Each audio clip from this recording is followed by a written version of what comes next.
Damon and I started InStove about 7 years ago, working with Damon's engineering on an amazing institutional stove. We set out to serve the bottom of the pyramid, the poorest of the poor people in refugee camps and school feeding programs around the world. And we set out to figure out a way to mass produce a really high quality stove.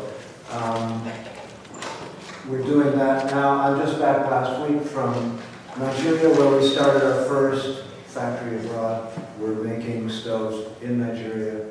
It's the first of many factories we intend to support around the world. We believe in rocket stoves. We believe that the promise of rocket stoves is still huge, and that there's a lot of work yet to be done to make better and better rocket stoves. We've taken Larry's principles out to about the nth degree. There's always room for improvement. With big stoves, like Dean said, it's easy to get. It's relatively easy to get huge gains. We get huge reductions in fuel use and very clean and very safe stoves by careful engineering and by careful production methodology. We would like to share with you this week our vision for mass producing high quality stoves. We have a factory 2 miles down the road here we'd like to show you. Damon and Nick and myself and others of the InStove team are available to help maybe use our platform to look at ways to get stoves into production, okay, around the world. Our basic concept is flat pack, where we use high-tech, rather exotic alloys, laser cut here, bring them in country around the world, and teach people with semi-skilled tasks to build high-quality, precision-built stoves. So we want to share our method with you, and you'll find, again, you just push the button and I start talking. I can talk from now until this time tonight. Well, I just want you to for a few more minutes, because I know you'll go into depth on this later. Can you just touch on the shop in the box concept?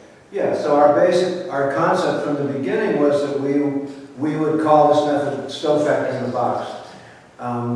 Damon engineered the stove, and then we had to figure out how to replicate it, how to produce it.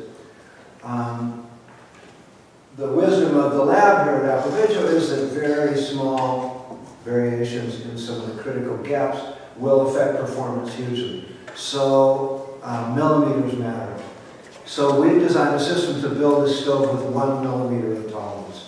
That means every gap is reproduced within that range on every stove we build. With Damon's engineering, we've come up with a set of really 19th century tools. So we bring 21st century advanced material science to a 19th century shop. There's a lot of hammering, there's a lot of banging, there's a lot of bending with old-fashioned brakes. My grandfather would recognize most of the tools in our shop today. And the tools we just brought to Nigeria are that exact set of tools, with about 7 custom jigs that we made to force this precision construction. It's a method we believe in. We went 2 weeks ago from theory to reality. And now we have 11 guys in Nigeria banging out exact replicas of our 60-liter stove. I think we're about to really launch and take off because we're the first to have African production of an industrial stove done all with local labor. It's manufactured. It's not IKEA. It's not just a bolt-together system. It's true manufacturing. But we've reduced all the skills to semi-skilled tasks. So guys, team's been putting a lot of energy into briquetting, and we think it has a lot of legs.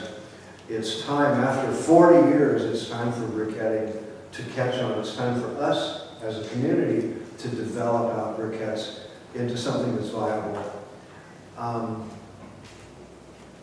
About half the child mortality in Africa is from waterborne diseases. And so Damon, for the last 3+ years, has been working on a water pasteurization system to deliver lots of clean potable water And now we'd like to show you our current generation running out of a 30-liter stove that will deliver about 4,000 liters of drinking water a day using small inputs of wood. We know this has legs, we know this has need, we know we can save thousands, hundreds of thousands of lives with this kind of technology. We'd like to share it with the world. We don't know where this is going, but our model is collaborative. We're looking for partners everywhere in the world. We have stoves in 28 countries. We have partnerships building in more than 20 countries.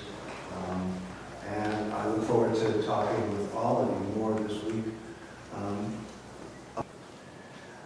We also have a medical grade autoclave that fits our stove for sterilizing medical instruments and bandages. And I don't know if you know, in many of the guidebooks, particularly in places in Africa, it says if you get hurt, go to the airport, not the hospital, because the hospitals are dangerous places, particularly if they're off the grid. We have a sterilizer that will work off the grid with a few hundred grams of fuel. You can do modern medical sterilization. We heard about a clinic in Kenya where they put their instruments in the sun and hope for the best. It's not good enough. Alcohol bath sterilization is not good enough. So we'd like to show you that technology as well. We believe in rocket stoves. We believe in Larry's work. We believe that there's still a lot of room for great rocket stoves to solve a lot of problems. So